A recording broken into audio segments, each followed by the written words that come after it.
those shapes? They're alive. What the hell are they?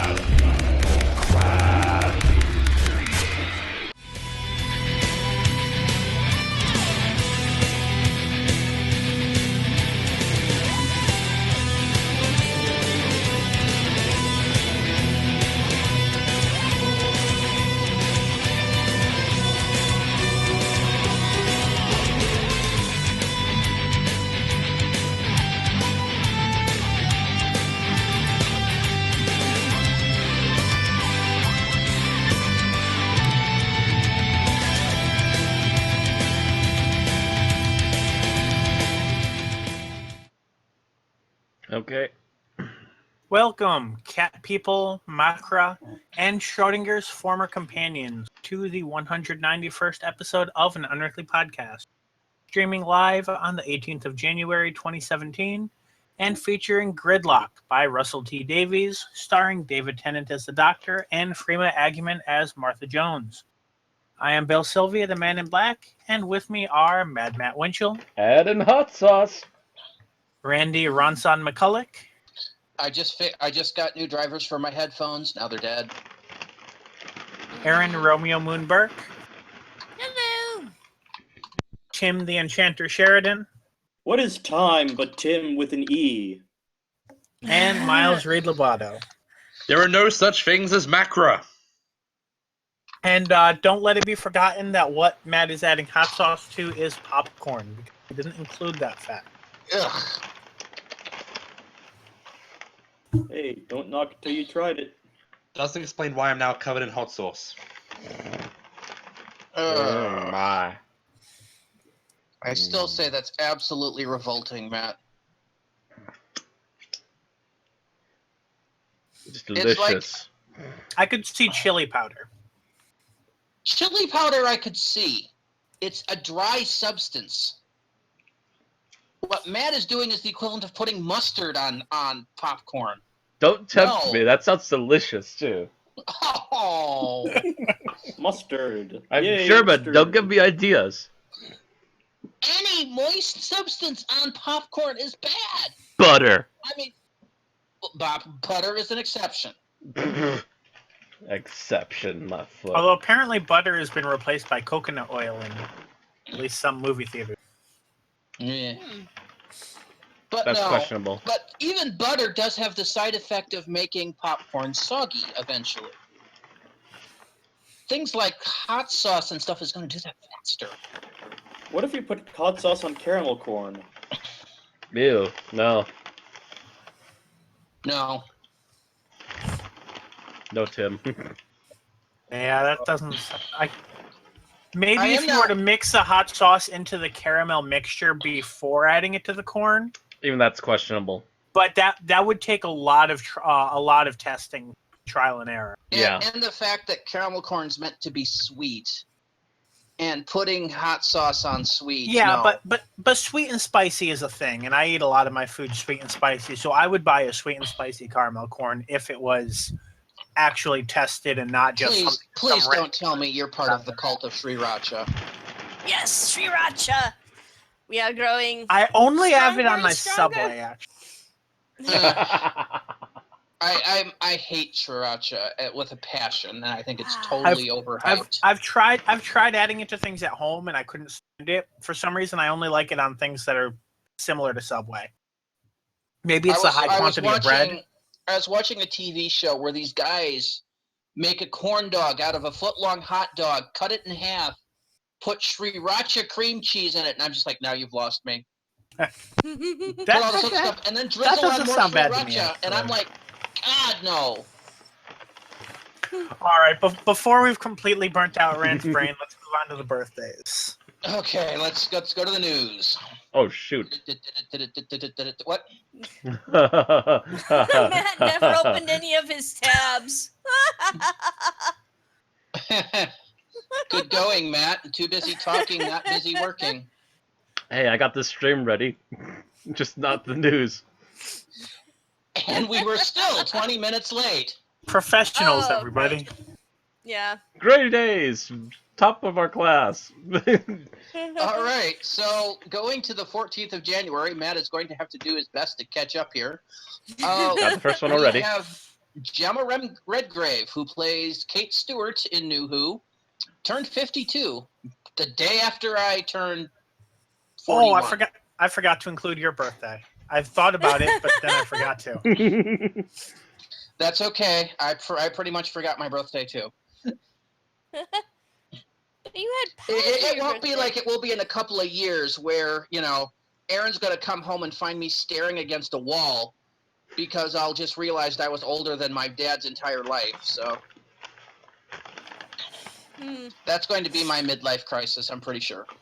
Is Gemma Redgrave of, the Redgraves? I don't know. Are there other I don't know any. There's a famous actress, Michael Redgrave, Lynn Redgrave, and Vanessa Redgrave. Yeah, she's Vanessa Redgrave's niece. Ah. She is related. Yep. Cool. She's Vanessa and Lynn's niece and cousin of Jolie, Carlo Nero, and Natasha Richardson. Her father is Corin Redgrave, who is the only son of Michael Redgrave.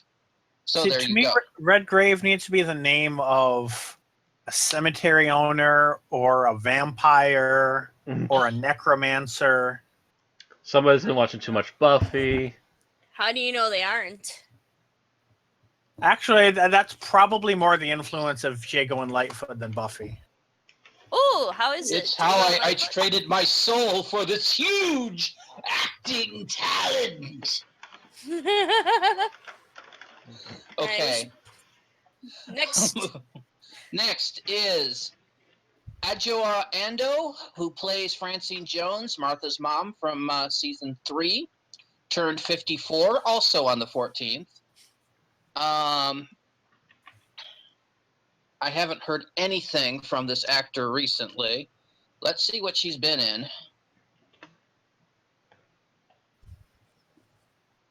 She was also in at least one story in Series 4. I forget if she was in the other one.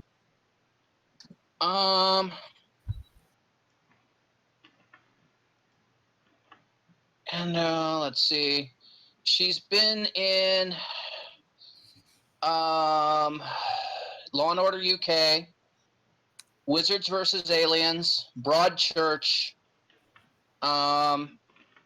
Thunderbirds Are Go is what she's currently recurring in. So she's doing So I guess okay she's for been herself. working with Russell and David. Apparently. And actually, with Broadchurch, that would also be our new showrunner. Yes, it would be. So we might see her again in a different role. Maybe. If the showrunner particularly likes this actress, they'll tend to go back to the same pool, and it's been long enough that most people aren't going to recognize her as Martha's mom. Oh, something else to note. I'm not sure if this is a for realsies thing or not, but she might have been one of the cats One of the cats. from New Earth. Yeah. Not that I see. They're pairing her up a lot. Here, a couple images here, though, but maybe. She did in New Earth. She was one of the cats. Yeah, she was Sister Jat. Aha. Gotcha. Oh, so it's probably one of those cases where she was there and they decided that they wanted to take her on as a different part. Well, considering the fact that role was behind a whole bunch of face makeup or CGI. Yeah, definitely the audience wouldn't tell. Yeah, the audience would tell, and she's a decent enough actress. Yes. All right, so moving on. 15th of January, we've got Richard Franklin, who played Mike Yates in the Third Doctor era. And is turned 81 on the 15th, and he's currently working with Big Finish, doing Companion Chronicles, and occasionally acting in the role of the Third Doctor, as much as we wish he wasn't. I don't think he's doing... Well, if he's doing the Third Doctor, it's only like Companion Chronicles, like Mike Yates' impression of... Doctor. Yeah. which is horrible. Because Tim Treloar is doing it for the Third Doctor adventure. Okay, well that's good. So he's doing it on a very limited basis at best. Because I swear I heard his audio, and I swear it sounded like he just phoned in the job. That was one for- was that's the one you're talking. The one we did for the podcast, right? For Destiny. Yeah. Yeah, for Destiny. Yeah, I haven't heard many of his other performances. Yeah, that was definitely. that was skippable. And unfortunately, that was an episode without Katie Manning being written into it, so she couldn't do the narration, and that was before John Levine came back to Big. Yep. Mm-hmm. Either way, I mean, I would prefer someone who actually, can do the Third Doctor's mannerisms to do the Third Doctor. I swear, sometimes I'm listening to Katie Manning and I forget that she's not John, and I think that John Pertwee is doing the reading. Seriously?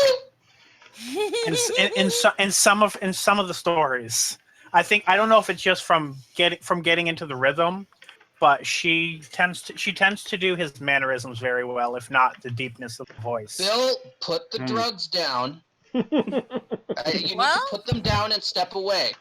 That's a good, that's kind of a good thing. That means that she's actually a pretty good actress if she can, If she can pull off a Third Doctor, yeah. if she can immerse you that much, yeah.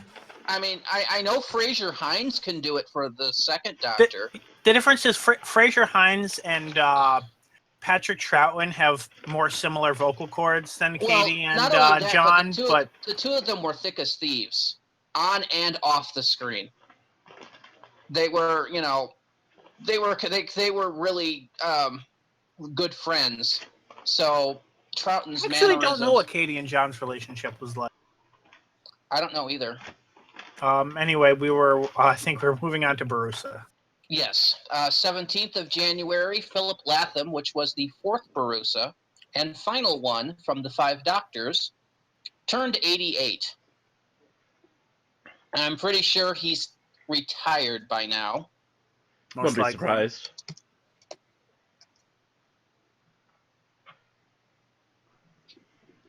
I don't actually see a Wikipedia entry for him, so yeah. What's interesting about this one is he did not show up on Doctor Who News. I had to find him due to the Doctor Who in the TARDIS Classic Years TARDIS pointed it out, and when I Googled him up, that's the only reason I knew about it. So for some reason, Doctor Who News did not notice. Yeah, he's been retired since 1990. So he's been out of the business for a while now. 27 almost years. 30 years. Mm-hmm. He retired early. Must have had a good run. Mm-hmm. So, what is he doing? Not a hell of a lot. Moving on. Happy birthday, Philip. Next, 18th of January. First birthday is Christopher Bidmead, the script editor for the late Tom Baker, early Patrick Troughton. I mean, late Tom Baker, early Peter Davidson, and I mean early as in like the first two. So he's the one that broke up the scarf. No, that was broke up the scarf. Mm-hmm. You mean unraveled it? Yep. Yes. He turned 76. Pretty sure Bidmead's retired too, because... Well, I wouldn't be surprised. I'm sure he comes on for guest spots for interviews and stuff, though. Actually, he's not. He apparently does occasional work for Big Finish. Oh. But nothing big. He does a lot of Doctor Who commentary for DVDs these days. So, Like I said, interviews. yeah. Happy birthday, Christopher. And finally, the last birthday, 18th of January, is Donald Baverstock, the BBC One controller in 1963. He would have turned 93, but he died in 1995 at 71. This was the controller who approved the run for the original series of Doctor Who. If not for him, we would not have 50 years of Doctor Who. Almost 55 now. Yeah. As time Thank you, flies. sir. And that's it for birthdays. And turning to death days, Aaron. Speaking of which, Patrick Stewart is trending on Facebook, and every time I look at his name, I'm terrified, thinking he's dead, but that's not the case. Are you kidding? The man doesn't age. The man hasn't aged since 1990. The man hasn't aged since 1975. What the fuck That's are not you true. I talking think about? he's aged backwards since 1990. There are Somewhere photos at showing him some- looking younger. Somewhere in some attic someplace, there's a portrait of him looking ancient and haggard. You wonder who Highlander is? It's Patrick fucking Stewart. Are you sure about that? Because I think you just said that he was Dorian Gray. One or the other. I'm not sure which. Either way. Ironically, the painting is actually of William Shatner in his attic.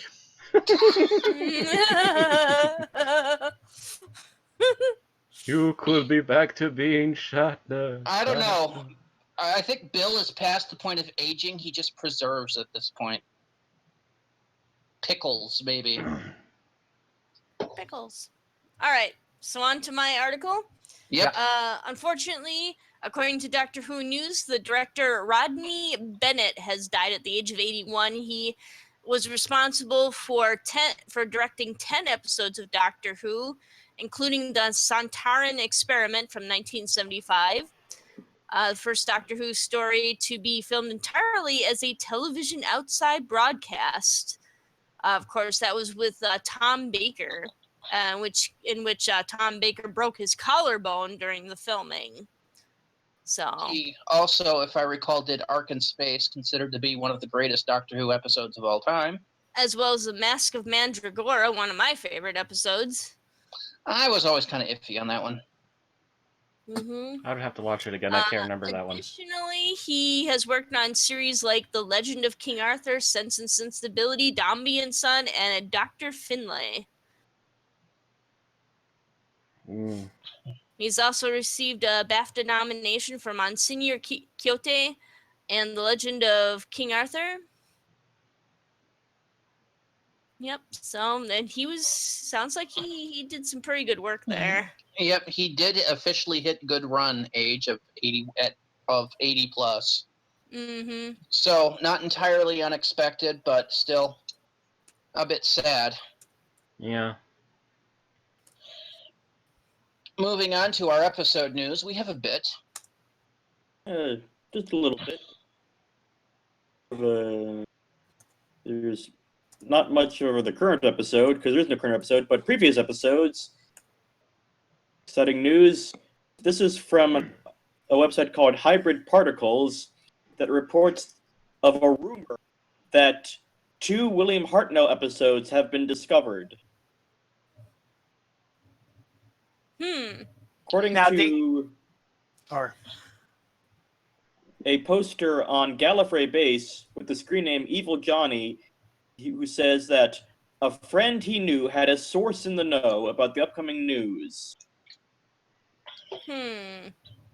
Now, normally this would be too vague, and the only reason we've included it is this is also the first person who claimed to know that Power of the Daleks and, not Power of the Daleks, Web of Fear and Enemy of the World had been found, so there may be some credibility to this person's friend of a friend has a source. track record of being correct. Yes, he does. He has a track record of being direct. We are not saying that this is true. Right. This is still a rumor.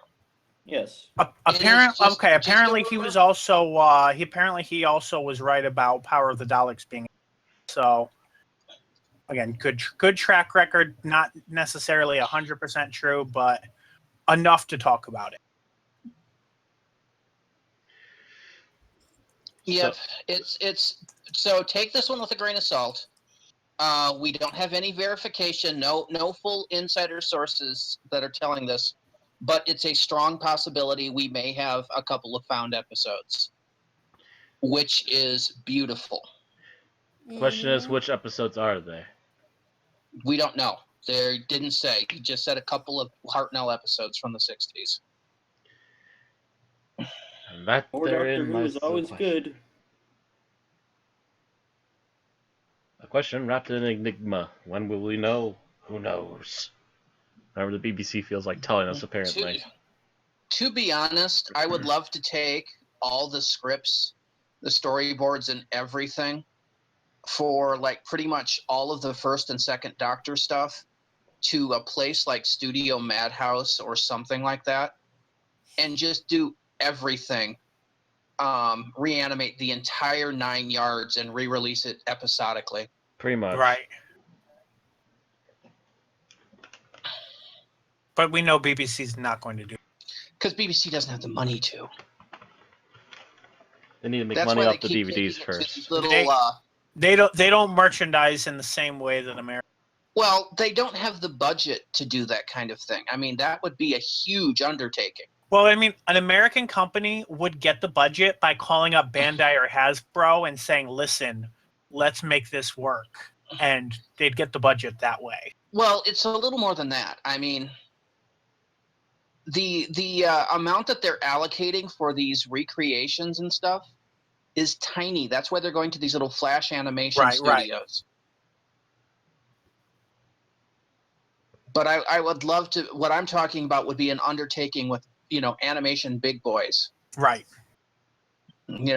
Studio Madhouse, Production IG, somebody of the huge people. And the only reason I keep going to Japanese names is they're the only ones that are still willing to work with non-flash animation these days. Just about.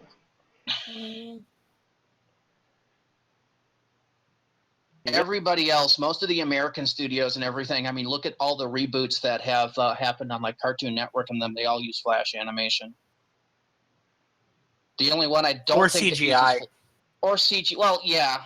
CGI's gotten into everything since the 90s, dude. So Yeah.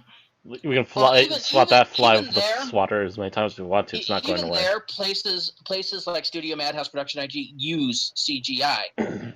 But it's a lot better quality CGI than you see in most other places. Mm. But anyway, that's just a pipe dream of mine. Not going to happen. So just not to dwell too long on this, what episodes keeping in mind there's only 2 episodes, not full stories, what are your immediate thoughts of what you'd most like to see? I'd kind of like to see the end of Marco Polo. In terms of if, I if they were don't to think that's going to be what we're seeing here. And there's a reason for that, because they're talking about animating the rest, which I'm assuming. So you think it's a 4-parter? I think it's a 4-parter. Yes. I can't think of any lost 4-parters off the top of my head. Not that I know they're there. I just can't think of them off the top of my head. Yeah, I don't have to go down the list. Anyway. Yeah, I'm kind of checking right now. Savages, Stephen Taylor's last episode. That would be good to see. That could actually be a possibility, yeah. Anyway. The Crusade would be good. Oh. Yeah, that's another. Mm-hmm. The Time Meddler, I don't think is complete. It's complete. Oh, that one is complete? Okay. Yeah. I've never seen it, so. Might have to change that sometime. Galaxy 4. I don't remember if that one's currently complete. Yeah, only the 3rd episode is in the BBC archives. The other 3 remain missing. So if there's 2 episodes they recovered from Galaxy 4, just have to animate one episode. Yeah. The Mythmakers would be another one that is missing all of the episodes currently, and that's a 4-parter. What about parts of the Massacre of St. Bartholomew's Eve? All of that is currently missing. It's a 4-parter. Mm-hmm. An episode or 2 of the Massacre would be really good, because then you get to see William Hartnell, or actually, especially since there's some ambiguity with only the audio in terms of how the non-Doctor character that William Hartnell plays comes across. So that would definitely make a huge difference, especially from a scholarly perspective. Could be 2 of the 3 missing episodes from the Celestial Toymaker. Not my best hope. No, There's not that much going on I'm in just that listing episode. serials that are missing, Right. that are 4-parters. What about Parts of the Smugglers with Ben and Polly? That could be a decent one too. Yeah, I was just going through the season thing looking for 4-parters, because if it's a large, like, 6-part episode that's missing all of it, and they've just found 2, I'm not sure that's going to justify them reanimating the other 4 episodes or finding the money to reanimate the remaining 4 episodes. Unless it's a Dalek story. Yeah, and most of those have already been done. Only one that hasn't is Master Plan, and that's a 12-parter. Yeah. Yeah. About that. So They're anyway, not animating 10 parts. Or no, there's 1 or 2 already there, but even still, they're not animating 8 parts. Let's see. 1, 2, 3, 4, 5, 6, 7, 8 parts are missing. So if they found 2 episodes, that would leave 6 parts of Master Plan left to animate. I'm just saying that Daleks would be one of the few things they'd throw the money out for. That is one of the few things that throw the money out for. You are correct, sir. But anyway, we should be moving on. They'd also probably do it if it's Cybermen. That too, but the only Cybermen from First Doctor has already been done, so... Well, yeah, there's no First Doctor with it, but I'm saying if they ever found, episodes of The Wheel in Space, they would probably go for animating the rest of it. Mm-hmm. Right. Anywho. So, we have a report from Cultbox that Steve Moffat says he regrets how he just sort of glossed over the pawns grieving the loss of their baby at the end of A Good Man Goes to War. Well, that's about 7 years too late. Yeah. I really wish they would have quoted just saying, I regret Series 6, because that would have been true. Because, yeah, it was... But, yeah, that particular bit was one of the things that did stick in my craw, is they go from this tragic loss to seemingly to be okay after the mid-season break. Wee wacky adventures, wee. And I know other shows that, like Russell T Davies like to emulate, like Buffy would not have done that. Mm-hmm. Right. So it seemed to be, like, you've seen all of Buffy, Bill. Yeah. You remember when Joyce died? Come on, this series is 20 years old. I can't call it a spoiler. Mm-hmm. Right. And that fallout lasted 4 episodes. Yeah. So. And it had a build-up of about 6. Yeah. So we went with this, and then suddenly we went with Let's Kill Hitler, which, let's face it, not the greatest episode. But there was no follow-through, and that's a main problem Moffat has, is he doesn't follow through with shit. And so I didn't hear if you quoted his reason why he didn't do that yet. Yes, he said, Moffat says, I think, well, hang on, they don't lose the baby. The baby turned out to be 2 other people they already know and love. That's not the same as losing a child. You can't say they've lost their baby, because people watching who've actually lost babies would understandably think, no, your baby's fine, your baby's safe. That's not the same. They still lost their baby. And on one hand, I can see where he's coming from. On the other hand, that's what writing is about taking, communicating that loss that they feel and then letting it go a different direction when it served its purpose. Not just saying, I'm afraid that the audience will misunderstand me and not writing it at all.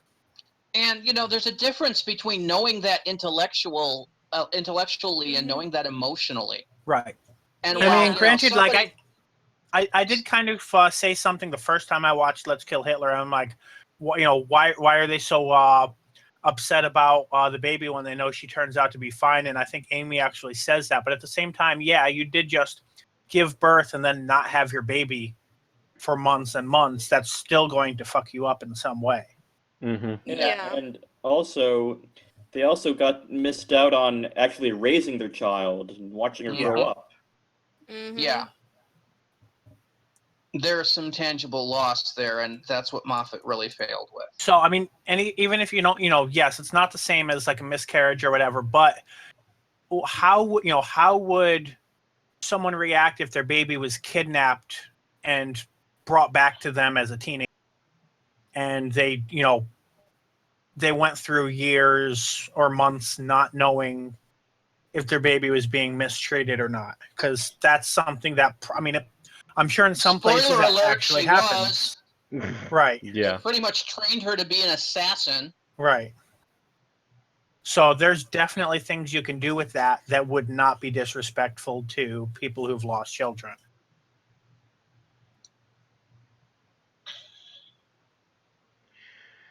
Yeah, Moffat, you fail. Moving on. Mhm.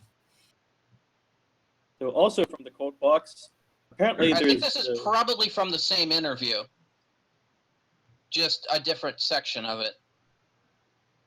Anyway, Moffat proceed. has said that Matt Lucas as Nardole might be in every episode in season 10.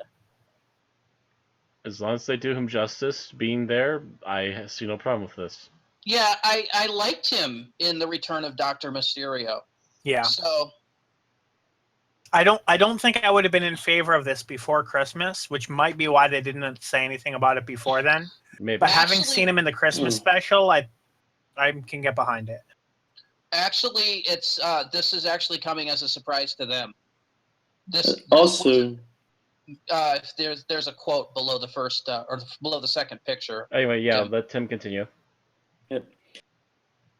and there's an update at the bottom of this article.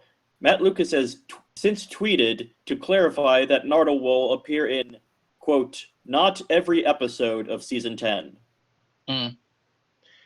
But it sounds like he's going to be in a number of them, though. More than it was expected. Mm-hmm. What Moffat said was that he was contracted for certain episodes, and he crept into far more of them than they planned. So that means that I think he was originally supposed to be, out of the scene as of like episode 2 or 3. And they just kept putting off making him go, putting off making him go, putting off making him go because they liked the character. And I don't blame them. I liked the character too after Dr. Mysterio. If the character's working and he's not ruining the rest of the show, then by all means keep him in for a little while. And even if he does leave this season, if he still could work for the show again later, bring him back by all means.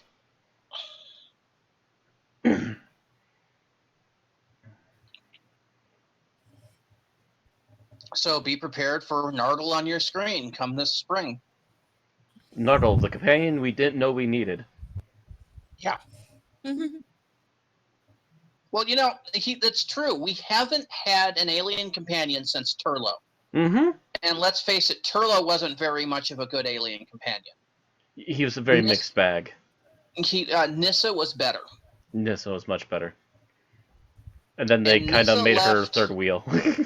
Nyssa left in 83. I keep forgetting that Nyssa was an alien. Really? It Yeah, also like- helps. It also helps that Nyssa had the tragic backstory, whereas Adric had the I'm a misfit. That he didn't really have.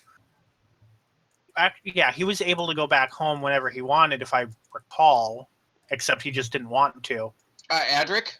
Adric, yeah. He couldn't go back home. He could Home go back was home, but he might E-Space. end up becoming a monster. Right. His He- people were still there, weren't they?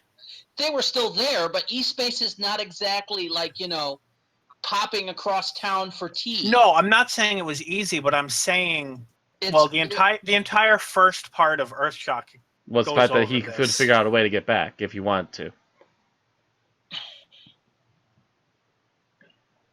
Anyway. All right. Moving on. Bill, I believe you're next. Okay, so that brings us to ratings for Class episodes 3 and 4. Night Visiting had an audience of 0.84 million viewers, according to Doctor Who News. which are the unofficial overnight figures and the share of 9% of the TV audience. It was slightly down compared to the previous week, but it did rate higher than the other 4 main channels, with Newsnight on BBC Two getting 0.67 million and Through the Keyhole on ITV getting 0.1 million. That's still going on? Yeah, they're still doing them late nights, one night a week. No, I'm just surprised that Through the Keyhole is still on British television. It's still on ITV. Yeah, apparently so. Apparently, it must be a late night show. Episode 4, which aired at 11:30 immediately following Night Visiting, had an audience of 0.28 million, which is 5.1% of the viewing audience, which was beaten by Tattoo Fixers on Channel 4 with 0.45 million and Celebrity Big Brother on 5 with 0.42 million. But even still, none of them are above 500,000. But then again, it's 11:30. Still, that's a crushing blow. Actually, Miles, Through the Keyhole was off the air from 2008 to 2013, where it had a revival launched.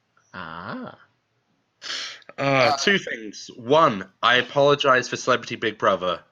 Two, thank you. England's in dire straits indeed if we revived Through the Keyhole. That was going when I was a nipper. Yeah, it started on ITV from 87 to 95.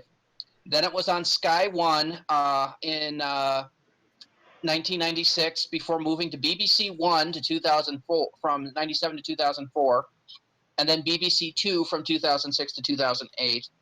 ITV brought it back in 2013 with Keith Lemon as the host. Bloody hell, it's been everywhere. and this is something that was around when Thatcher was Prime Minister. Yep. Yeah. The article also mentions that the first episode of Class, I think that's For Tonight We May Die, had an audience appreciation index of 70, and the Coach with the Dragon Tattoo had a figure of 71. Now, let's look at that compared to Doctor Who. It's about 10 below a normal Doctor Who episode. regularly gets 82 to 84 audience appreciation index. This is a whole 10 points lower than that. So that goes to tell you where the quality level is. I think that I'm not sure if that's the same as or lower than Sleep No More.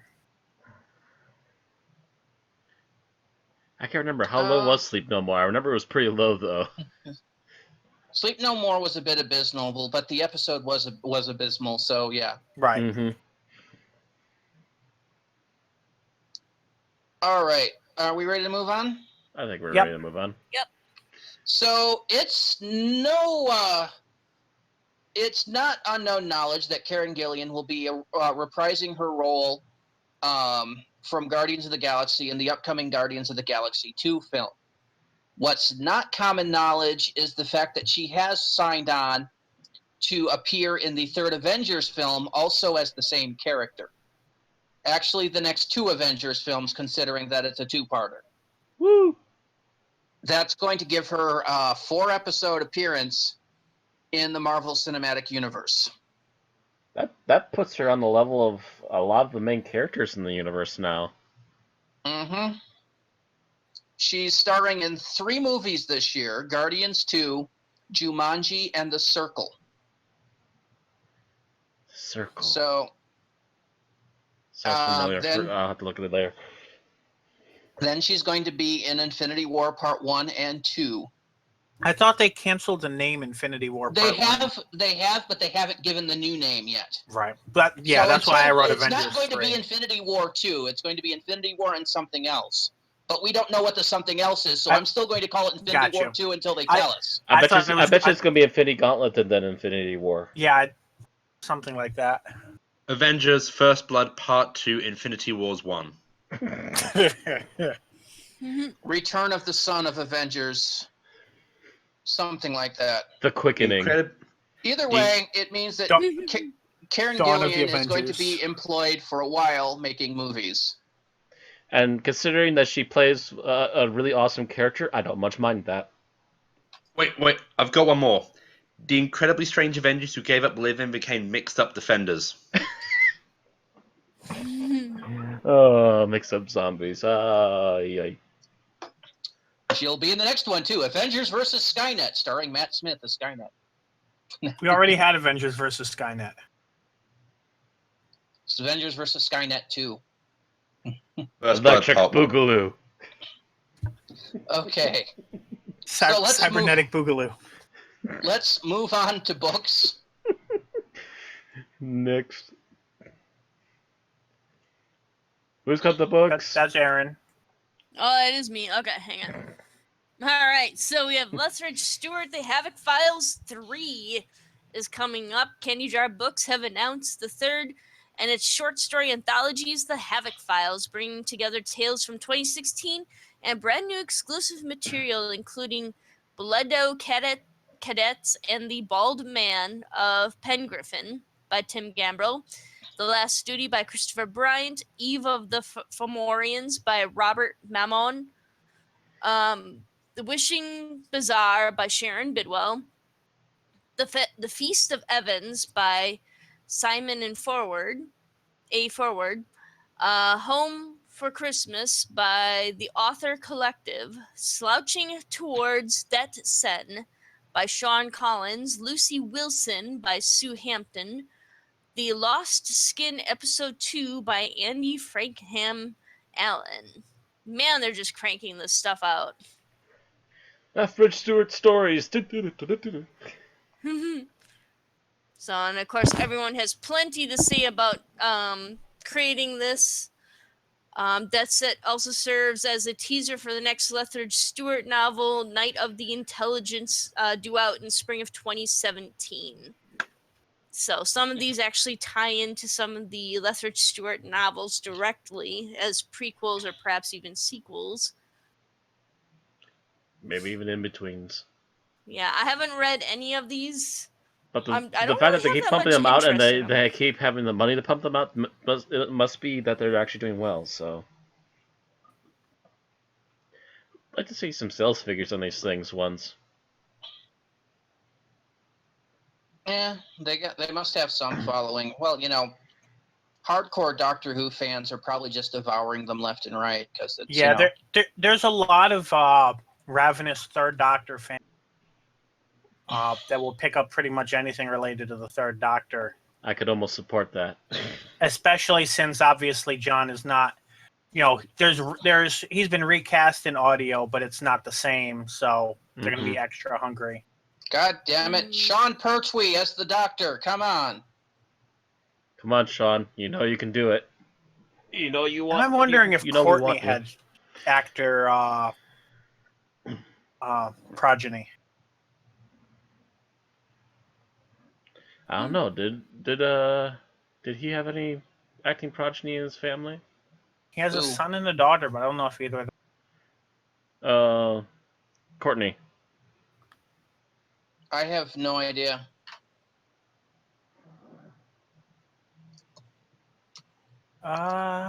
Doesn't look like either of them are actors. They come up on Google, but they don't have any links to IMDb. That.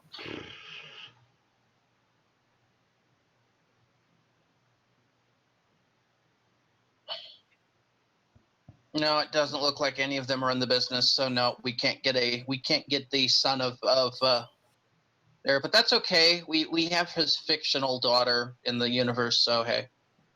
Mm-hmm. At least we got something. Yep. Yep. So I believe that ends our main news. We now have some Big Finish stuff. Mm-hmm. Yep. Yes. I think once again, Tim has all the links. Because it's special that way. So, have anything out right now, but we do have some upcoming releases. First off is a thing from Torchwood, Corpse Day, and they're talking about a big coup. They've got Vern Gorman as Dr. Owen Harper. So this must have been before he died. Spoilers. I think there's a lot of references to the fact that he was a zombie, so this may be after. Oh. It might. Unless you mean the second time. There's a Well, yeah, I mean, like the second time he died. When he died, Okay. died. says, for Dr. Owen Harper, today is just like any other. There'll be bloodshed, screaming, and murder. At the end of it all, he doesn't. After all, life's just for the living, and he's long dead. Yeah, it mentions up top that Owen Harper's back from the dead and he's deader than ever. So Two, presumably. he might have been reconstituted.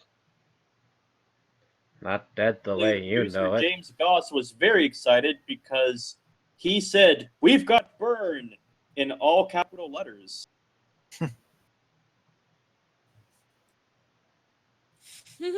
Last time I saw him was in that movie. What was it called? Crimson. Pacific Rim. Yeah, he was in This Pac Rim. So you'd Yeah. think he'd be busy with Pac Rim 2, which I hear is actually finally filming now. I think Pacific Rim 2 is actually a prequel. So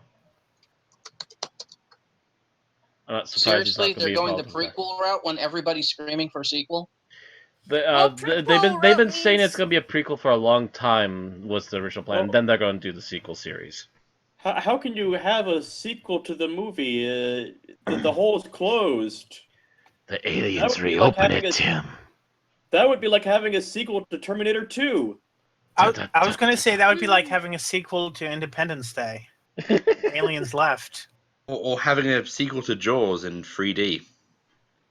Oh my God! No, they're still calling it a sequel. I could have sworn everything I've been hearing is prequel this, prequel that, prequel. Speaking of sequels, I need to find time to see Underworld. Don't bother, I hear. I hear some amazing things about it. About what? Underworld. They released a new Underworld movie. Okay, so yeah, Bern Gorman will be returning, reprising his role from Pacific Rim in Uprising. Oh, okay. Speaking of Byrne Gorman, Torchwood Corpse Day will be released in May on download and CD at £7.99 and £9.99 respectively. All right. Okay. Next. Also coming out, the third volume of Doctor Who, the third Doctor Adventures, is coming out, starring Tim Treloar and Katie Manning. And this time, the Doctor is facing the Daleks. What a twist! It will feature two 4-part full-cast adventures, and one of them is yet to be announced, but The Conquest of Far has been recorded, and this takes place immediately after Planet of the Daleks.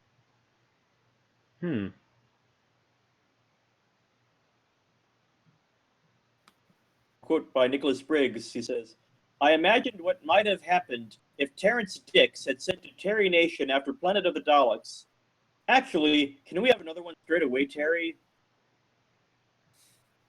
So the Doctor and Joe are heading back to Earth as per request in the Planet of the Daleks. They get diverted. And they find themselves on another planet that the Daleks have conquered. Oh, you wacky Daleks and your conquering and your mass genocides and your killing. Jeez. It's almost like they're a fictional version of something that happened on Earth or something.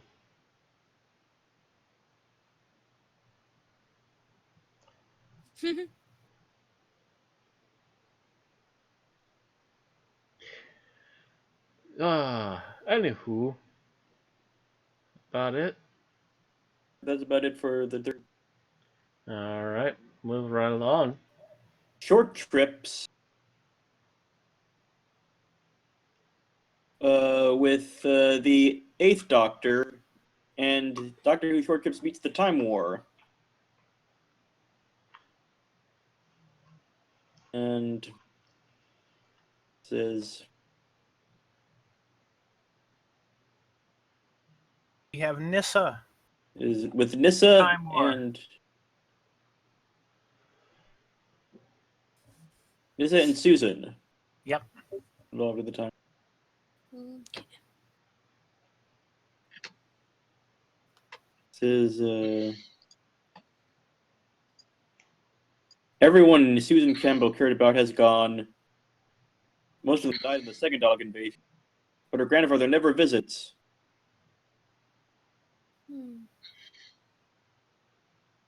Then one night she's called away to help with an emergency.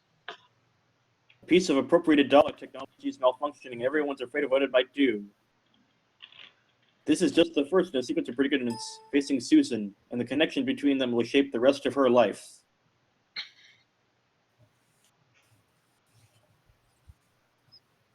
We have a blurb for this. And there's also a blurb for A Heart on Both Sides, read by Sarah Sutton. After medical work on Terminus, Nyssa is now the controller of a hospital ship, the Traken. As the universe burns in the crossfire of the Time War, she and her assistant travel to a planet close to Gallifrey, where they are needed more than ever. A long time ago, Nyssa knew a Time Lord and understood his people, but it seems they can change. So, that's A Heart on Both Sides, featuring Nyssa, and All Hands on Deck, featuring Susan. That actually looks kind of interesting. I may have to pick those two up. Yeah. Because I have always wondered what happened. Your voice cut out, Tim. Yeah. You always wondered what happened to what? To Susan. Oh yeah. Weren't there some audios with? There were one or two with her, and I think the Eighth Doctor. Yeah, they did some of that. But they're talking about the second Dalek invasion, which I hadn't heard about before, and I don't remember being in the Big Finish companion descriptions. Second Dalek invasion. Yeah, it's hard to tell because the Daleks invaded the Earth quite a few times, so I'm not sure. From the Eighth Doctor and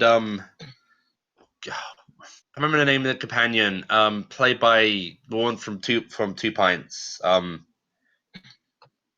It was like the individual Eighth Doctor series, which came out right after the first series of the new show. Lucy Miller? Yes, that's it. And that series ended with a Dalek invasion of Earth, which took place after the Dalek invasion of Earth, where Susan and her son, the Doctor's great-grandson, got involved. And this was right before all the dark matter stuff started. I'm wondering if that was the second series then. That's what it was called. You said what?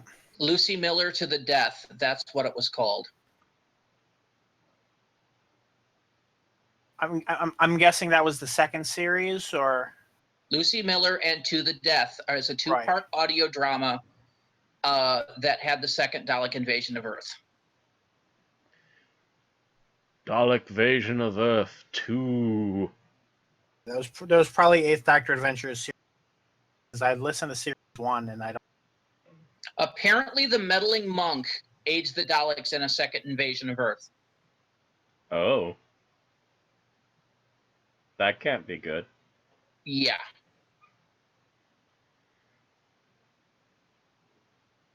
That can't be good for either the people that they're invading or for the meddling monk either, because as I recall, the Daleks were quite pissed with him.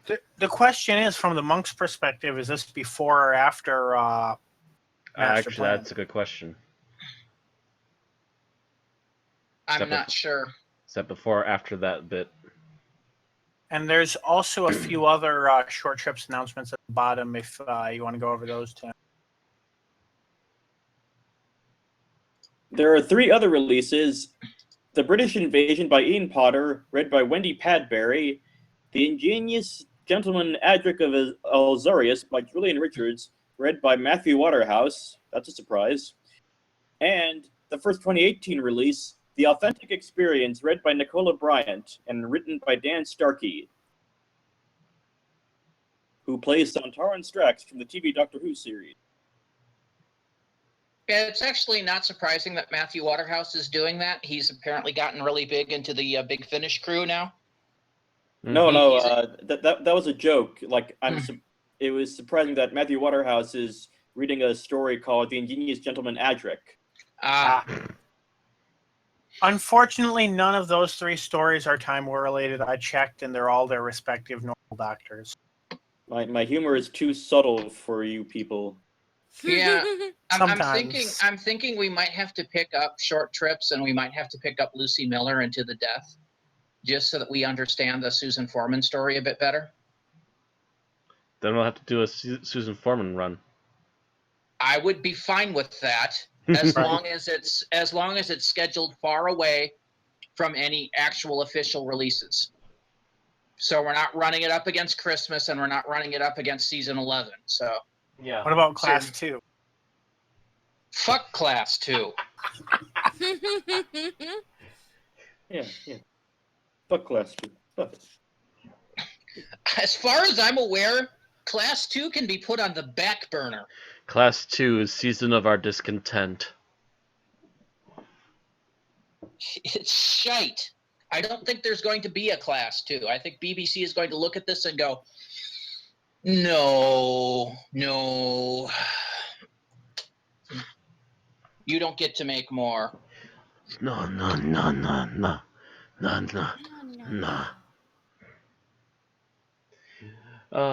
Anyway. Anyway, moving on. Yep, to one more, Tim. The last big finish. The cover and trailer for Series 2 of Charlotte Pollard is now out. Written and directed by Nicholas Briggs and starring India Fisher. Yep. I thought that was a Centauran on the cover, but I think that's the Rogue of Iron. Yeah, I was going to say, that's not Centauran. I don't think that's a Dradoon. Well, if it was Centauran, it would obviously be a new design, but it seemed to fit their body shape. But I don't think it is. Yeah, from a small vantage point, it would fit their body shape, but nah, that's not it. Charlotte Pollard, the next freaking Bernice Summerfield. She's so popular, she gets her own series. Bernice. And it will be out in March on download and CD for £20 and £25 respectively. I still need to pick up her last story with the Sixth Doctor. There's quite a few of her stories I haven't read yet or listened to yet, but that one is kind of leads into Charlotte Pollard Series 1, so it might answer a few questions I have. Maybe. Like, did she ever actually reveal to the Sixth Doctor that she was companion of his future self? I think she did. I think TARDIS Datacore mentioned that, but I have reason to think his memory may have been erased, but I don't know for certain. It was. Of course, why wouldn't it be? It's a time story. Byron story. Well, they would kind of have to. Otherwise, history would be altered, and the Eighth Doctor would remember her when he saw her on the R101. So, I suppose that's true. Still, it's kind of a scripted lame out, Or, if the Doctor, erased his own memory, I don't know. So is there like a doggy door for the Men in Black inside the TARDIS or something? With all the memory wiping going around. Oh. They pay rent. I'm surprised the Doctor hasn't altered his sonic screwdriver to be a flashy thing yet. Who's to say he hasn't? Because he didn't use it in the end of Series 9. Right.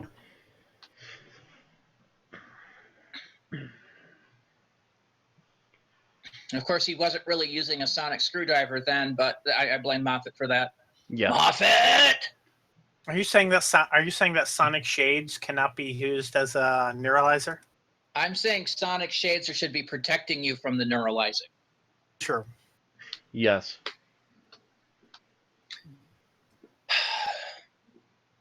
Okay.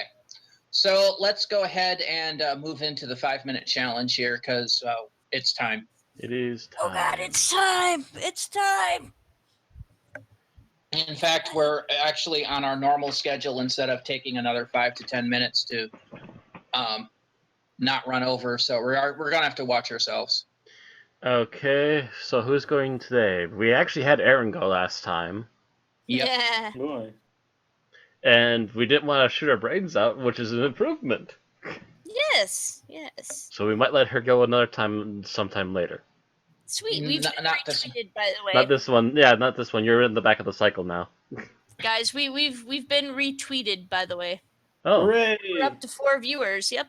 yeah, we're up to our viewers. Hello, viewers. All right. Do you mind if I have a go? Yeah, sure. By all Sure. means. Yeah, it's been a while since we had Miles do it. Okay. Are you ready? I'm ready. Just get myself limbering up, stretching, stretch. Pop. Oh God! Okay. Oh, I strained something. Strained my espresso steaming, my milk steaming arm. Oh my God! All right. That'd All be right. me. Ready? Yep. 3, 2, 1, go. Gridlock, the 10th Doctor and Martha arrive in the city of New to the power of 23 York on the planet of New Earth. They land in an alleyway full of people dealing drugs which make people happy or forgetful because some horrendous dystopian catastrophe has happened. Martha is kidnapped by a couple of kids and taken in a gray minivan onto the motorway, which is filled with millions, if not trillions, of self-sufficient camper vans where everyone is moving very slowly, waiting for the promised land, which may never come. The Doctor gives chase and lands on a van populated by a cat person and his human wife and their adorable cat babies, which my wife and Erin probably really liked.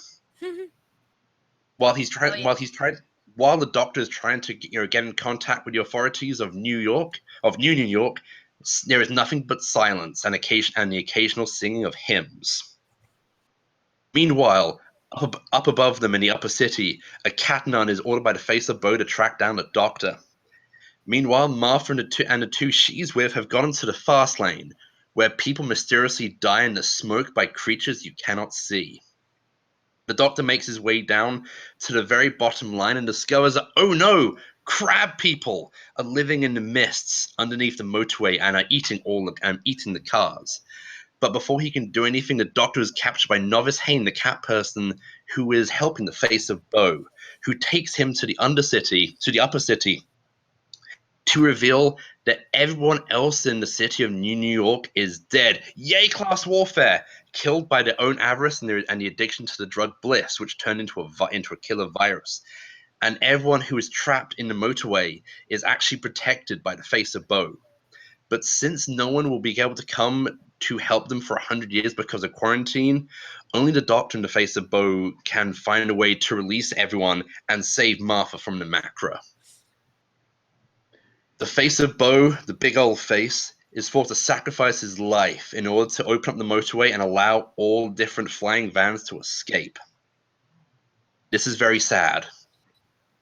But the Face of Boe has an important message for the Doctor. That's later when he may or may not be Jack Harkness. 4 words: you are not alone. The Doctor and Martha are reunited, and the Doctor sits Martha down and tells him about the beautiful planet Gallifrey and the Time War and the Daleks. The Dalek thing may or may not be important next week. The end. All right.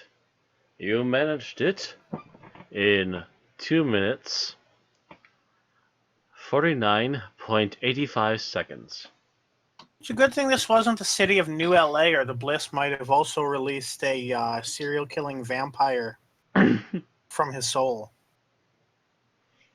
You've been obviously watching too much other stuff. At least Well, it the wasn't Arrowverse has been on break. Well, at least it wasn't the city of New London, because that would mean everybody would be trapped on the underground. And there might be a werewolf. Or a Yeti. Or a Yeti. No, just tube strikes. It wouldn't have been half as interesting either, because the entire thing would be taking place on floating trains.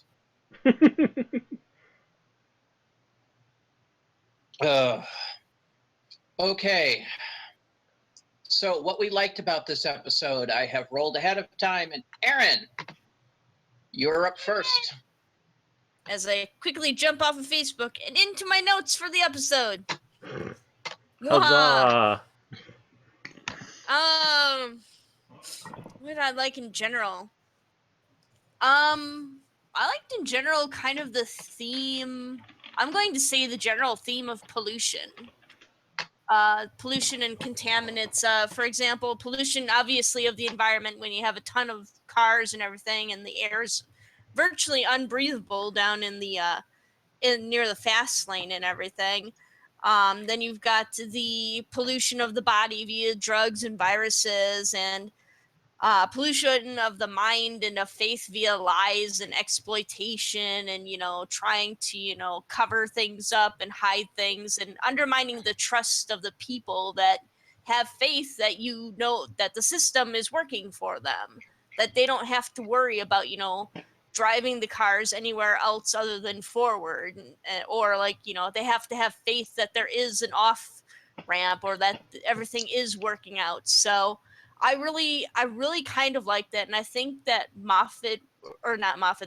RTD was going for kind of a satirical look at things,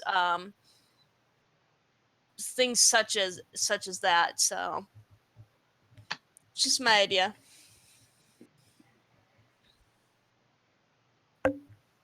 Hello. Yeah. All right. Hello. Hello. No, you're still here. It's just Okay. Heavy, I know. I'm also trying to do other things at the same time. So Randy! I'm trying to set up the score sheet for tonight. Oh, okay. RTD So doing it's- satire? Never. No. All right, Bill. So what's your favorite thing?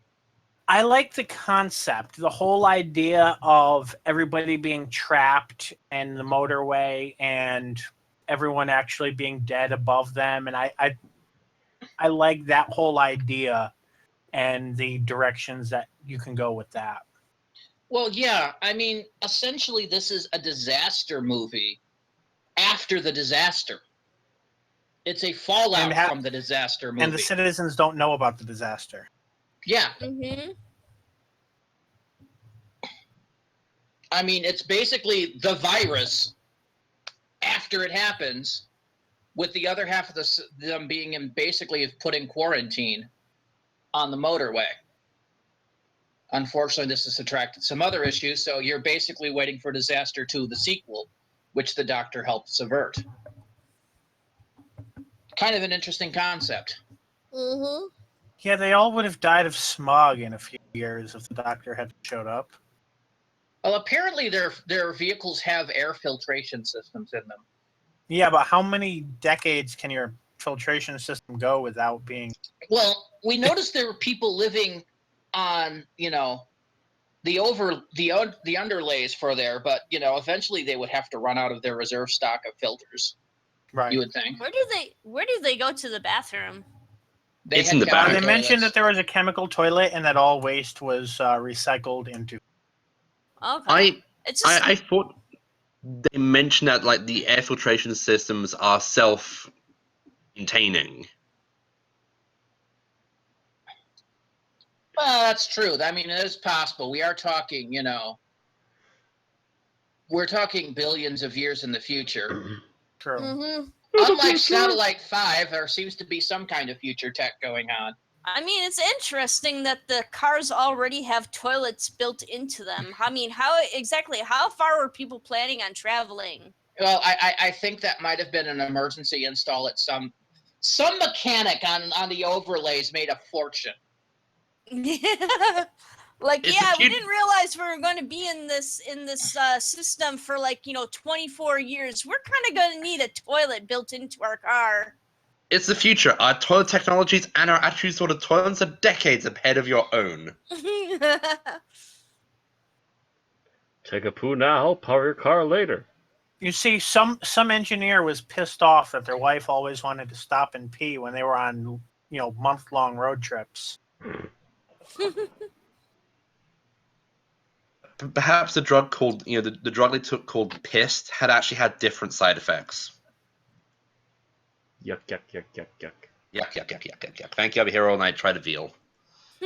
And of course, there's the different meaning because it's an English show, but it's an American city. So would it be English pissed or American pissed? Well, we just all assume that you have toilets in your cars anyway. It's America.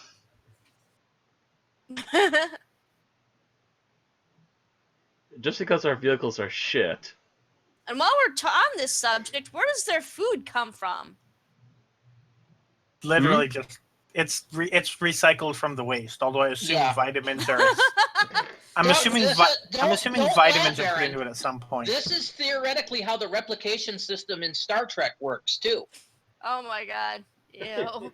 I just figured that they, would occasionally pop out of their own cars to go see what their neighbors were up to for dinner. Considering that humans are effectively replicated in Star Trek.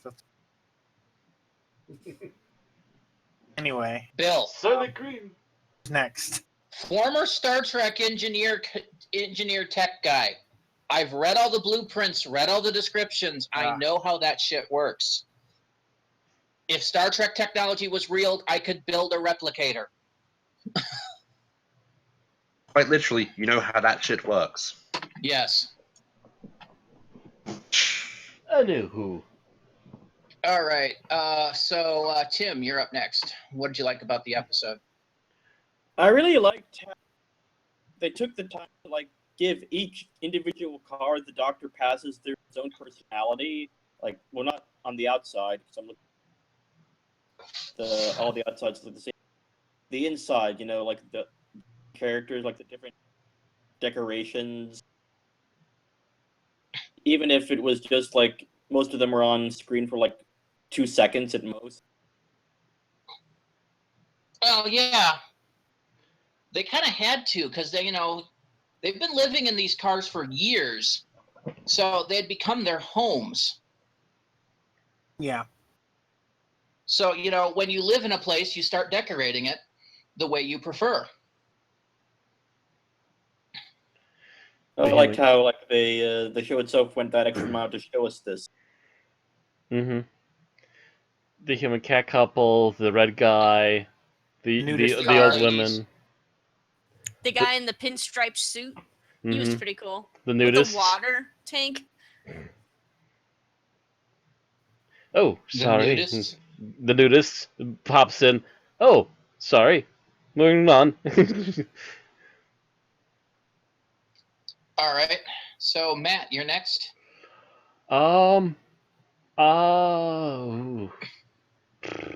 General overall thing, I think I like the idea of going back to the Macra.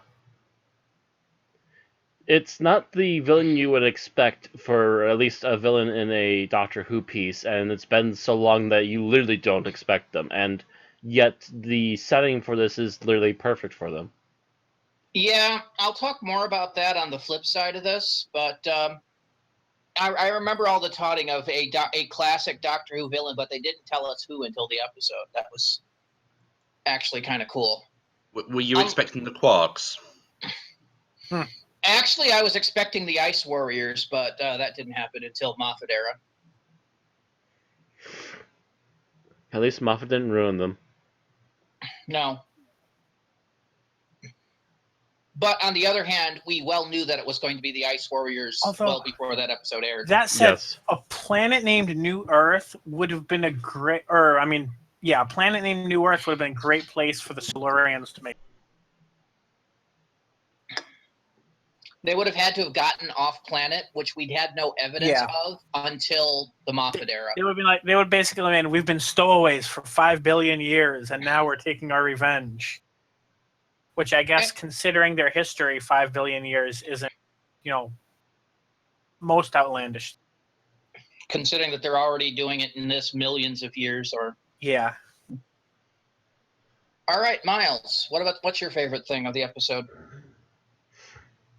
I like the aesthetic, and a lot of the visual, especially with the motorway, because that's the kind of thing you see in a lot of Euro SF comics, especially 2000 AD, the British comic. That whole motorway is taken straight from a strip called Nemesis the Warlock. And usually when you see a lot of dystopian, SF in like TV or cinema, it usually always goes towards the generic kind of Blade Runner style. So to see something, you were saying? I was going to say it reminded me a bit of Valerian and Laureline. Yeah, the lot of Euroconks, the Incal, which the crib for Fifth Element. Yeah.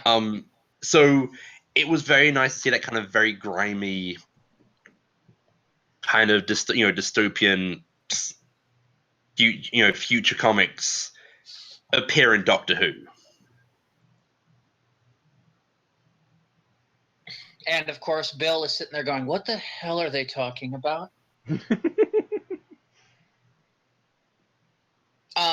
Just as an FYI, what I mentioned, Valerian Laureline, is a French comic series that has been around, I think, since the 60s or 70s. The writer for which was the designer for the concepts of the Fifth Element before he got called away. They did reuse a lot of it for that. There's actually going to be a movie coming out this year based on the same. He has also mentioned the fact that Star Wars cribbed a lot of his costume and ship designs for making stuff for the original Star Wars trilogy, including the design of the Millennium Falcon and Leia's slave bikini and a few other things. So there you go. There you go. All right. So I really liked the characterization in this. All the bit characters had distinct, different, and perfectly believable personalities. From our lovable rogue cat to the old lady, one of which happens to be a car watcher because, hey, what else are you going to do? Mm-hmm. All of them seem to have these different personalities, and they all worked so wonderfully to help make the ensemble cast be above the rest. I wish Moffat could have taken these notes, because a lot of his bit characters all seem to be drawn from the same pool. Yeah. All right. So what didn't you like? And we are cycling around again. So Aaron, you are first.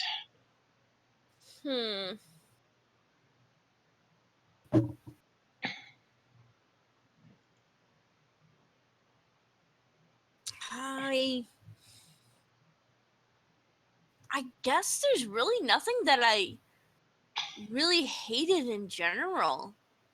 Now that I think of it, and you're taking a pass then? Yeah, I'm taking a pass, and this is an episode that I don't I do think about it often, but that's like my favoriteest episode either. But to be honest, I don't know, maybe it gets a little preachy with the satire and stuff. Don't do drugs. You're pregnant. What are you doing drugs? And the doctor stepping out onto the platform coughing as the smog slowly is choking him, and which would happen in that situation, but it's also part of emphasizing the fact of how bad the pollution the cars are producing is, and that type of deal. I mean, I think that part was more about the sheer quantity of cars, and as part of, and they mentioned later, do the air vents seem like they're working? Kind of part of the. Well, they wouldn't be because they were in quarantine. Right. The whole concept is that the motorway, when Bliss hit, it tripped the quarantine, which isolated the motorway and the laybys from the rest of the atmosphere. The problem is, once the virus had killed itself and died out, there was nobody left to trip the fail-safes.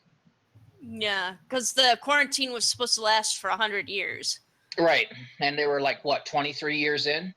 Yeah, it was the last one of the last remaining senators or one of the last remaining officials was able to declare New Earth a dangerous zone, and That particular quarantine, I think, meant the fact that the planet was under quarantine. Right, So yeah, no that, ships that could meant, come that meant to that the no planet. off-planet help would come was for 100. the planet was under quarantine, but that meant that nobody from off-planet could help them. Right. But I believe the old lady said that they had been on the road 22 years and that they were among the first. Yeah, 24 years. 24 was it? Mm-hmm. I thought it was 23, so it's somewhere in those 20s. 20-some years. End of line. Either way, that means the fact that the 100-year quarantine still had 70 years left before somebody could arrive from off-planet. If it hadn't been for Novice Haim and the Face of Boe, yeah, things would have gotten far worse.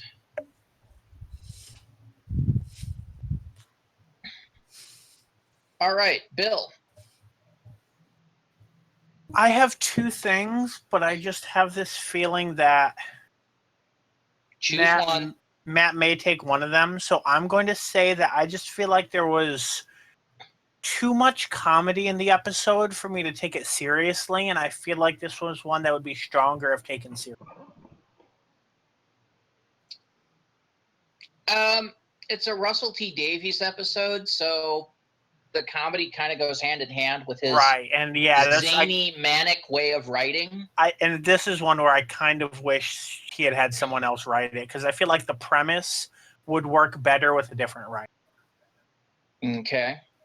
It's almost like he was tapping into his own Douglas Adams again. And it worked so well for, End of the World. It was decent enough in New Earth, but here, I don't mind it so much, but I could see where you're coming from. Tim? Yep. There's one thing I didn't really like, and that's the people who kidnapped Martha. The guy especially was a bit too obtuse for me, that he just annoyed me. What's that? It's the vents. It sounds like 300 vents. That's the vents. It's like, oh yeah, turn everything off. Oh, what if that doesn't work? He says, and I say, well, then you'll get eaten anyway. Just do something, man.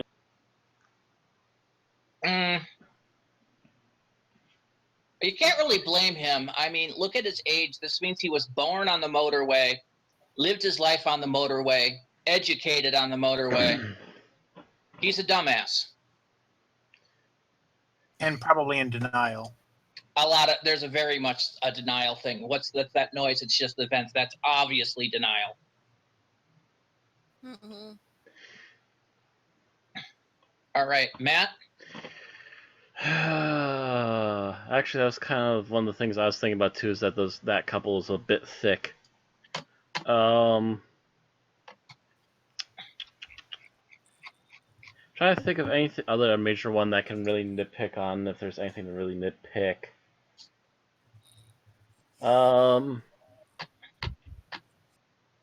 That's kind of my thunder there. I don't really have anything else I can really think of off the top of my head.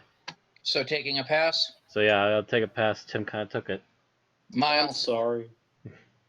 It's alright. It's a good one. I gotta be honest. The bad aspect of the episode is pretty much this kind of showed me how Martha was kind of very badly treated for most of this season. Yeah. That's kind of the point. I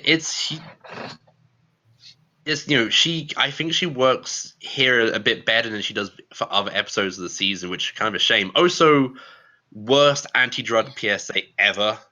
Mm-hmm. This is Yeah, your brain. that was kind of my thing too. This is your brain. This is your brain on Gridlock. Any questions? You would also, well, technically speaking, the Levis didn't know what happened, but you'd think after the Bliss incident they wouldn't be making drugs, but they actually didn't know. Well, yeah, it just didn't seem like. Did anybody really know why they were all going underground into the system like this? That Well, was, I think the point was they were all, the lower classes. They lived there in the first place. This is where all the poor people live. All the rich people above have died. Happy. Okay, I was just because there's so few of them. Like nobody is aware of what happened up topside. So I want to know if they made a drug. They made a drug called Happy Happy Joy Joy. That's a bad trip. Very bad trip. Happy Happy Joy Joy, Happy Happy Joy Joy, Happy Happy. Yeah, bad trip. The little critters in nature. They don't know that they're ugly. It's very funny. Okay, so I did not like the macro. I liked the concept when I heard they were doing it, but I did not like their execution of it. Because literally all we get to see for the macro are some CGI giant crabs that just basically pose no real threat other than brute force. After hearing all the hype about, yes, a classic Doctor Who monster returns, and we get giant killer crabs without the actual threat that the macro had in the original, which I believe they had psychic powers. I don't know about psychic powers, but I do know that they were highly intelligent. They were super intelligent. I remember that. Psychic powers is actually something that would have fit into their role here because they could have drawn people in and such.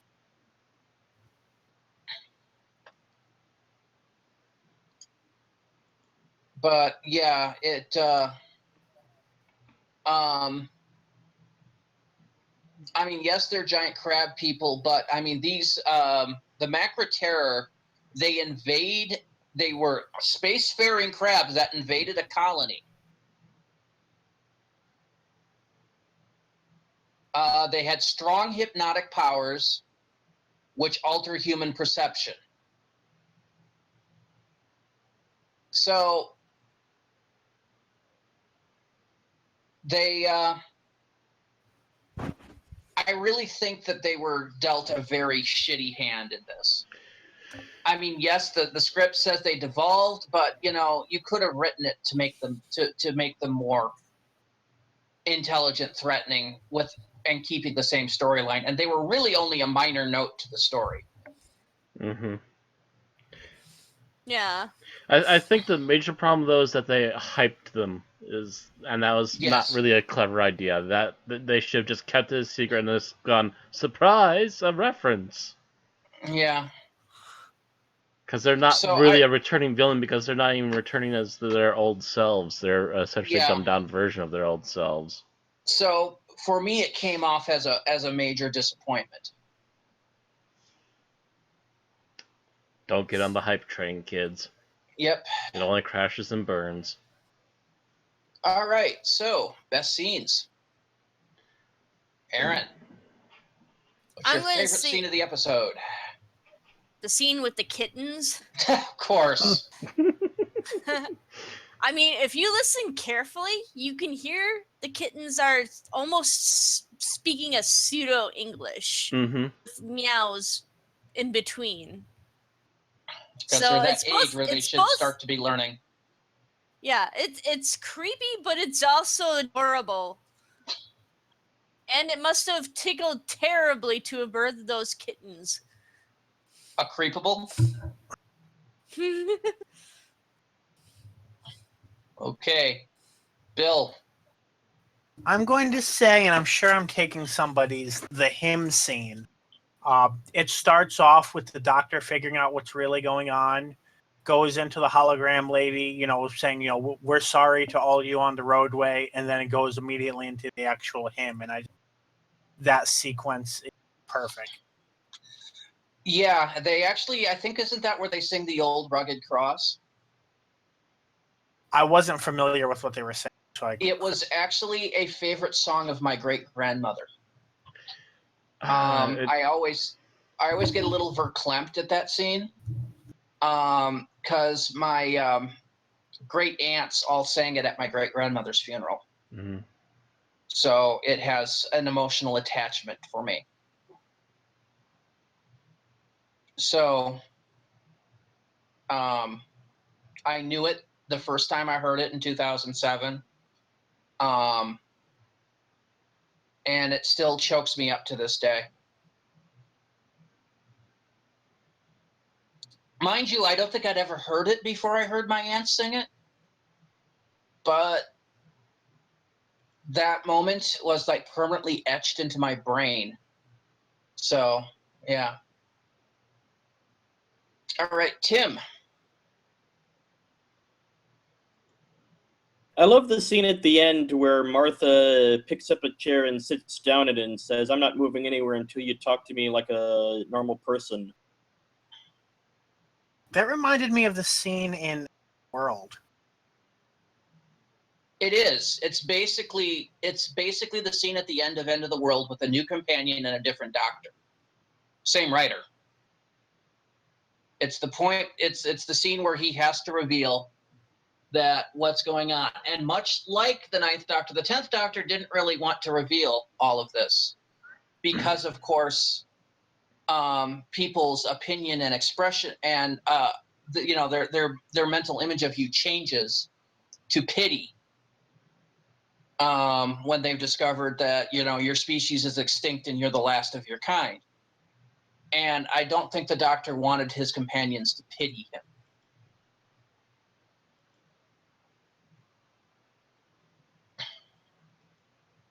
All right.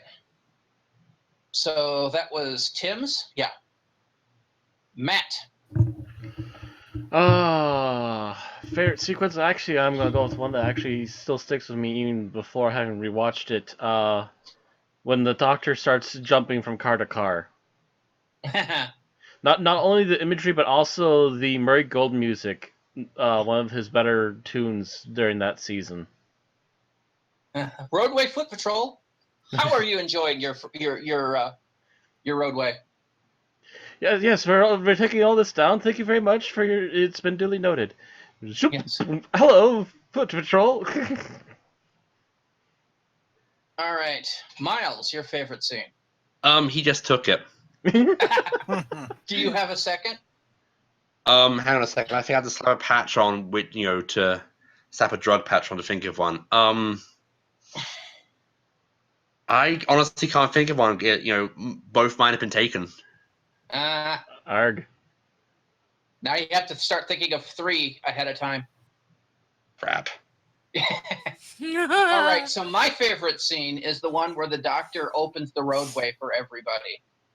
And you just see him appear up on the hologram, and it's just like, sorry, not her, she's a hologram. But everybody move up. It's that moment of, it's the I save everyone moment. That's one scene where he was not Douglas Adams-ish, because there would have been massive car accidents, and Douglas Adams would have been sort of funny car accident.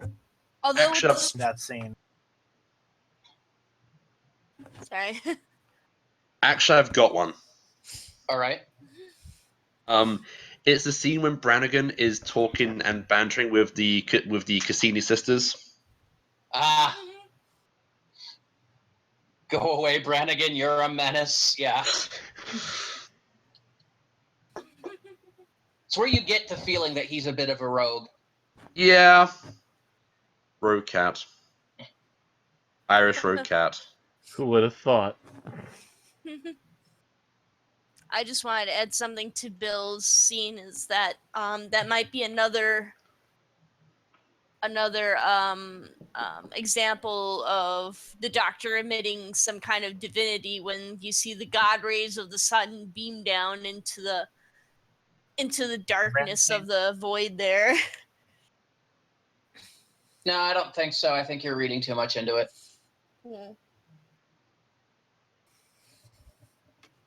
Maybe right. not God levels, but he is. It is kind of divinity-esque. All right, so least favorite scene. And Aaron, you're up. The scene you liked the least. I'm gonna go ahead with the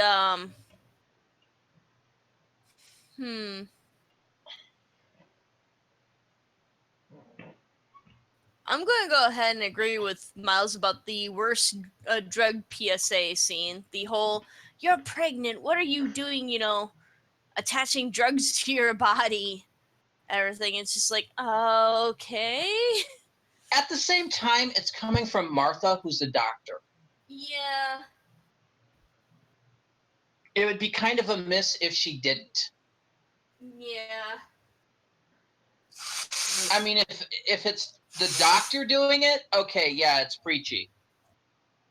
But when Martha, who is a medical doctor, sees a pregnant woman using a drug, yeah, that's going to be her response. Mm-hmm. Bill, your least favorite scene.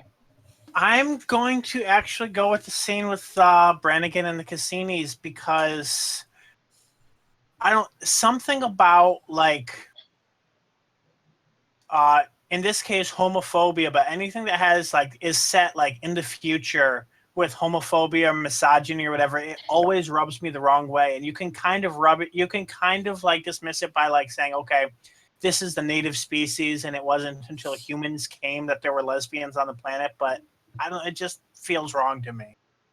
I don't know, it just doesn't feel natural. I can understand that too. No, I can see that. I just took it as sort of like, him being bantering, not him being. Yeah, I kind of took it as him playing with her, not really being homophobic. But I can also see how it could be read that way. I don't like Mm-hmm.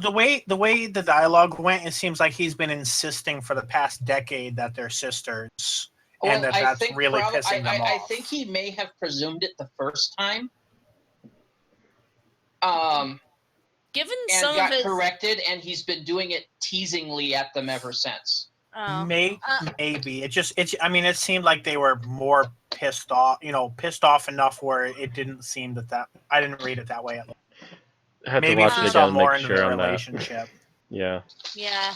If this was like a classic Who 4-parter, then we might have been able to see enough of that to realize judgment. Yeah. I just inferred it from like some of his other comments that he was just more of an old-fashioned mind. Like he says that he's an old-fashioned person, but I think he's more of a conservative, like because he's yeah, but very in this much, case, old-fashioned as in 5 billion years in the past. That would be like a modern-day conservative saying only dinosaurs.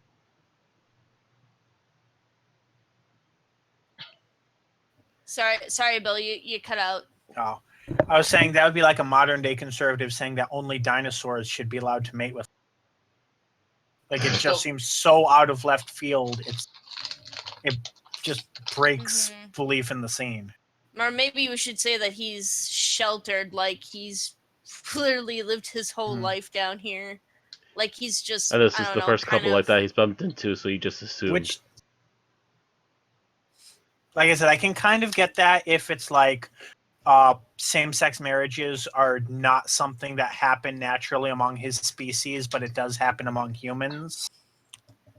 We don't know. Even then, it just feels like a stretch to me. Anywho. Yeah. Tim, least favorite scene.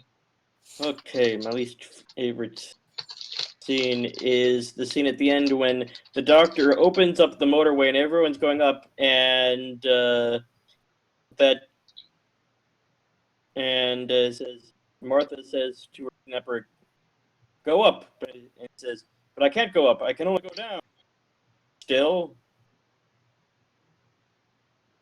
like more of him being a moron. Yeah. I mean, that's kind of, I think, how they were written, was they were supposed to be youthful and naive. But still, I think it comes off as him being, dense as a brick. I feel sorry for his offspring. And of course, the other character does mention, "What are you, some kind of dumb kid?" Mm-hmm. Gee, I wonder. Matt. The dum-dums have already been picked again. Particular scene, though. The idea of the Macross are interesting, but yeah, their actual execution is kind of disappointing. They really could have been done a lot more done with them than just having them standing around jittering and snapping at cars. Yeah, it was kind of pointless. Matter of fact, having them be intelligent still would have been the main maybe they faked the drug and maybe they faked everyone's panic and caused everyone else to die, and that's why they're all trapped down there. That would have been actually more interesting. Mm-hmm. Or they maintained an illusion that the fast lane was working properly, and that they keep people trying to think they're lure people escaping, in, but yeah. they're flying into a Macross Or- claw. Instead of the whole drug PSA thing, which apparently everybody here doesn't like, if the Macra had come to the planet, used their mental powers to put everybody in the city into a state of tranquility. And that's what caused people to think it was a drug, and all the panics happened. Mm-hmm. And then they've been basically sitting there using the causeway as their personal feeding ground. Would have made for a better episode. Mm-hmm. But there's just so much they could have been used for, and it's kind of disappointing that they weren't used for it. Yeah, and also, again, I mean, we're looking at time constraints. If this had been a two-parter, that probably would have been easier to do. Oh, yes. But This is a story that requires at least a two-part. But I mean, I will say, to be honest, I would have preferred them to do a two-parter of this than the Daleks Take Manhattan. Yeah. And it's, especially if they were hyping up the Return of the Macra the way you're saying, which I don't doubt it based on what you said. Mm-hmm. They really should have done a lot more with that plot, because this like, it never bothered me because I never saw any hype for it. But if you were watching it at the time and were familiar with the Macra, I could see being pretty pissed off. Well, yeah, this is the second time. Well, this is actually the first time. But the second time in our podcast history that I've reviewed that the hype failed to meet expectations. that the episode failed to live up to the hype. Mm-hmm. The first time being Asylum of the Daleks. Way back when we first started. Yep, Back in our very caveman first episode. times. Where they were heralding, yes, Daleks from every era, and none of them moved. Yep. That was like really disappointing. And so it's and this is two completely different eras of Doctor Who, and they had the exact same flaw. Yeah. If you're gonna hype it up, make sure that it lives up to it. Don't be hyping it and then just go. Now, if they had done that whole Daleks of every era thing and held off until the Magician's Apprentice, that would have been fine. Oh yeah. They would have been held back until the Magician's Apprentice, and then we actually had all of the active Daleks from every era. Yep. Mm-hmm. They would have just had to have the special weapons Dalek move around. Funny noticing that was a two-parter. We were just saying that with this one, to live up to what it needed to, probably could have been a two-parter. Mm-hmm. All right, Miles, your least favorite scene. I honestly don't have a least favorite scene in this episode, in this story. Gotta take a pass. All right. Okay. I might be with Miles. I'm running through the episode in my brain and trying to think if I have a least favorite moment. No, I don't think so. At least not that was already taken. Since we've had a few passes, I'm going to mention my other negative about the episode that I actually thought Matt, since he's usually the visuals guy, was going to bring up. And that's, I felt that they kind of overdid it with the CGI when they could have used miniatures. Yeah. I understand modernly that they want to do it that way. Admittedly, I would prefer miniatures too, but... And that might also be because... Example, Bill. Specific, or... the biggest thing was the roadway itself. I just could have taken it would have felt a lot more real, a lot more sinister if they used miniatures rather than very obvious CGI. But that would have actually been more expensive. Yeah, it would have been even more expensive. You would have had to make them really freaking huge miniature set for just that alone. Yeah, and not to mention you would have to have made each car Yeah, as a miniature. every individual car, or you would have to digital them all in for each shot. Yeah, I and was that gonna would say- take using forever. CGI anyway. Right. Mhm. So they decided it would be cheaper and easier to just do the entire thing in CGI. The Macra, I can see it would have been harder to do practical effects for, but the CGI Macra on top of the CGI cars just made it feel too. Here and there, yeah. I understand why they did it, because time constraints and budget. Mm-hmm. But if they would have been given the budget that they really would have wanted for this episode, I guarantee you they would have done miniatures instead, because it would have looked better. Mm-hmm. Yeah, again, you've got to look there. You know, CGI has gotten so cheap at this point that it is cheaper to do CGI than it is to do miniatures. And when you have 1,000 of an object, even Lord of the Rings had to break down and go, okay, yeah, we're just going to use CGI duplication here. But that's to the make thing. all I think these they took a practical effect and then they just duplicated it 1,000 times rather than they took like one single costume with different Right. weapons, digital them, and then made them into a massive army. Yeah. Mm-hmm. right rather than having made the orc mask out of CGI. And you mean the Warcraft approach?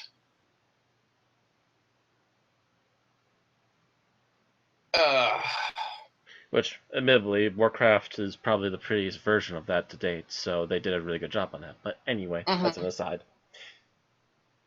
All right, so final thoughts. Aaron, you're up.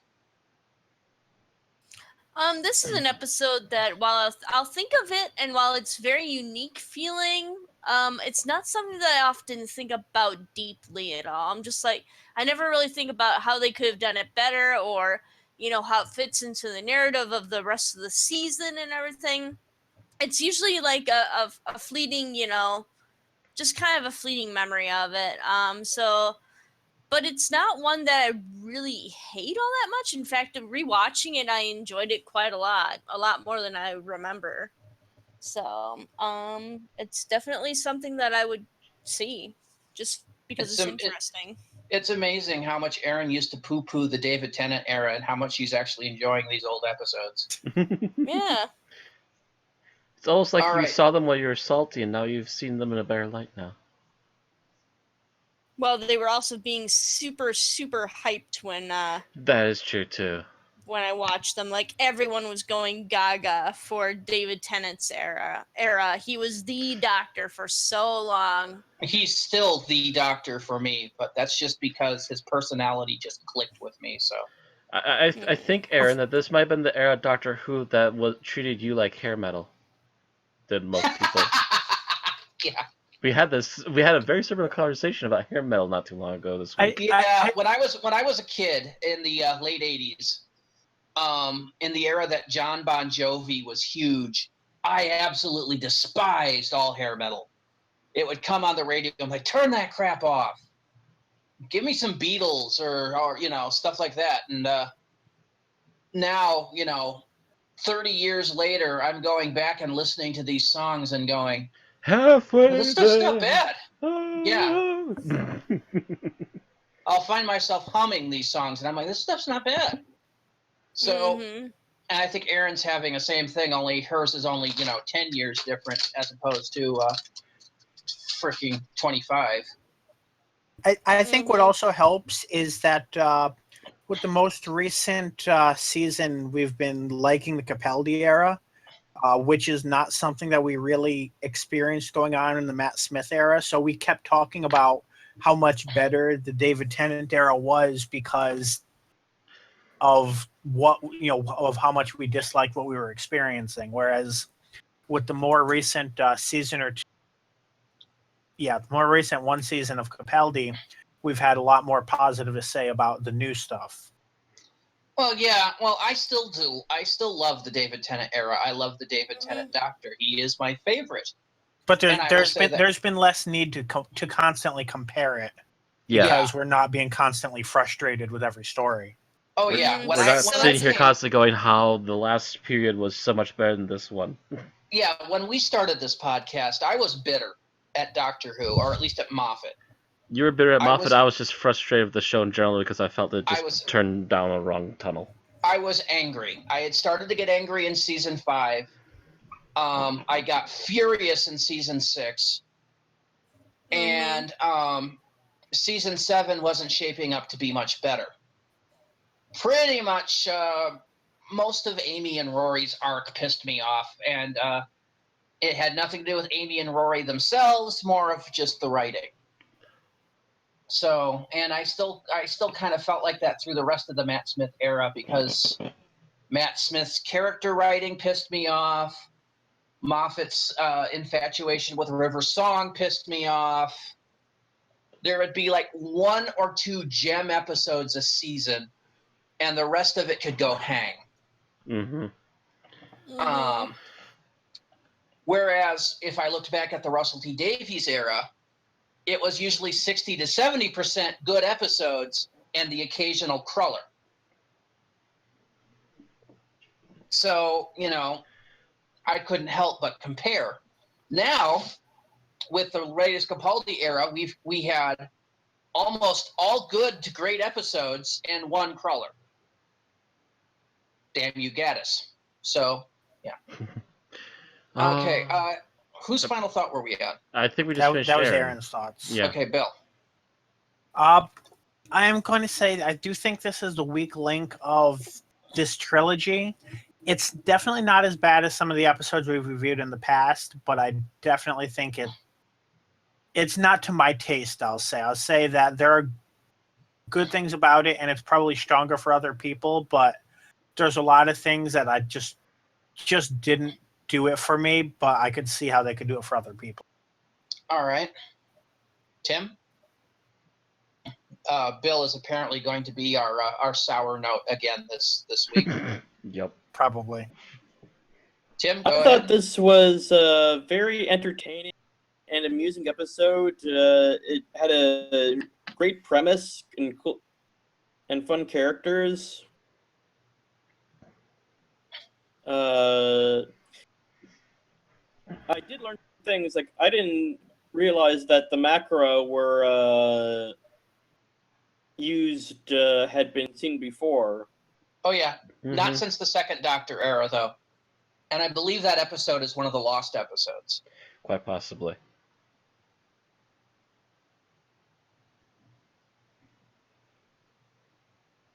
Anything else, Tim? Okay. Like the one thing I didn't like were the negative things, and also the fact that Martha gets separated from the Doctor so soon after meeting. Your voice But- keeps cutting out. Oh, I'm sorry.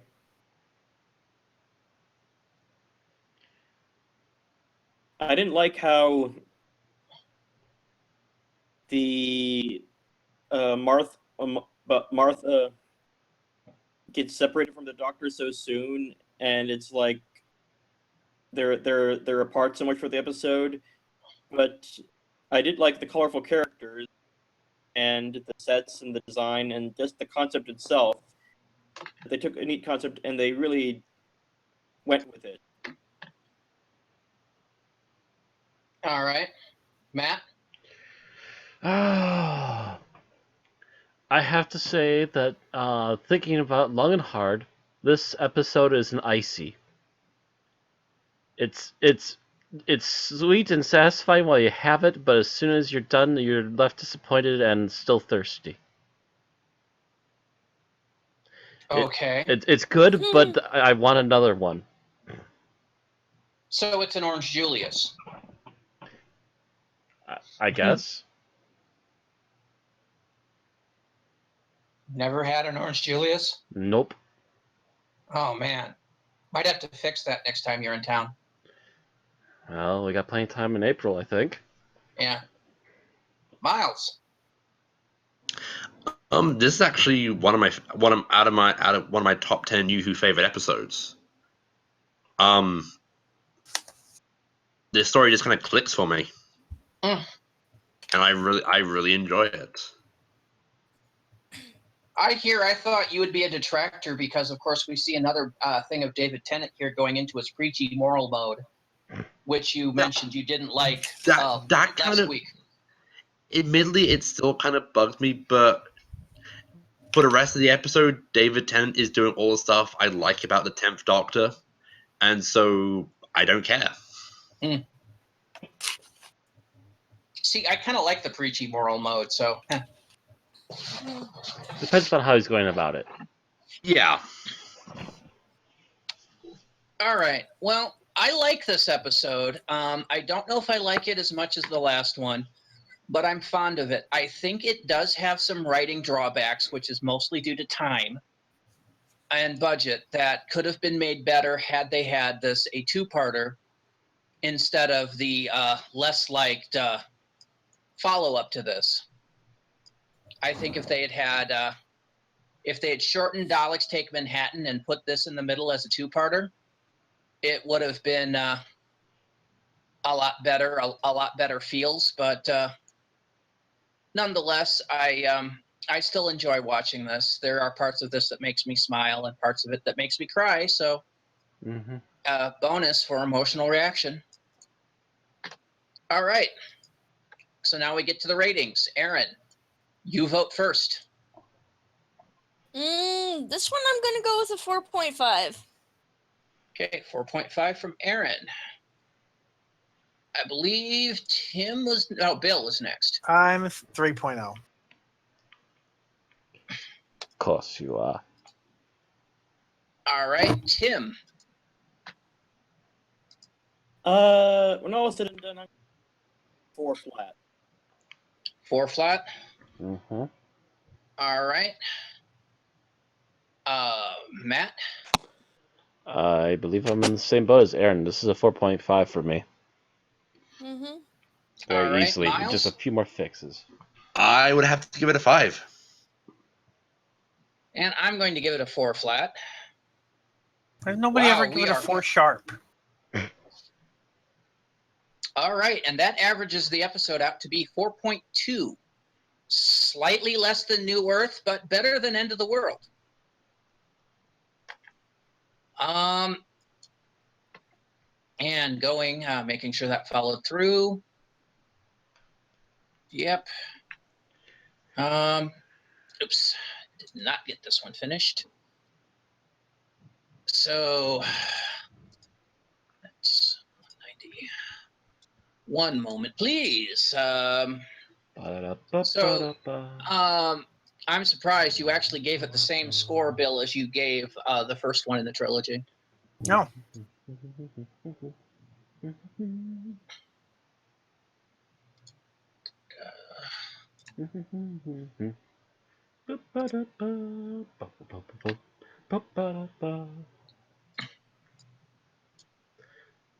Filling the Trying to quiet remember void, what score filling the quiet void.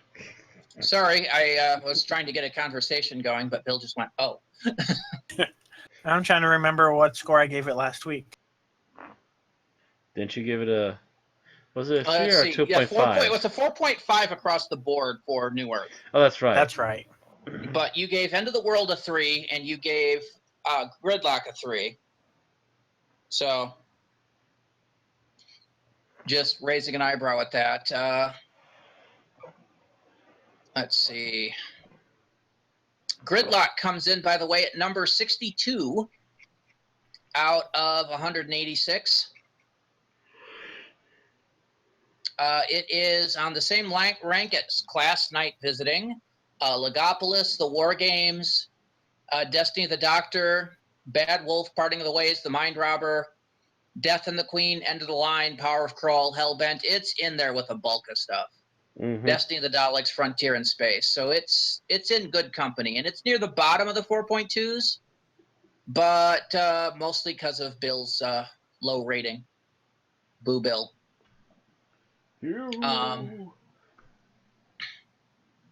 So yeah, number 62. That's what we have to say about Gridlock. So take us out, Bill. If you've listened to us this far, thank you for listening, and consider please subscribing on Twitch and YouTube so you can continue getting our new updates. You can also follow us on Facebook and Twitter for news and updates and other occasional posts. And if you want to support us, you can head on over to patreon.com/unearthlypodcast, where we will thank you for doing so. All right, next week, we're going back after mentioning the second Doctor so much this week. We're going to go cover him for a while. And we are going to spend the next 2 weeks looking at another classic Doctor Who monster, the Ice Warriors. And, of course, that means we're starting with The Ice Warriors by Brian Hales, with Patrick Troughton, Fraser Hines, and Deborah Watling. Is this one all telesnapped, or... I'm not sure, actually. I think both of them have at least little tidbits. I'm not sure if there's full animations or not for any of them for missing episodes.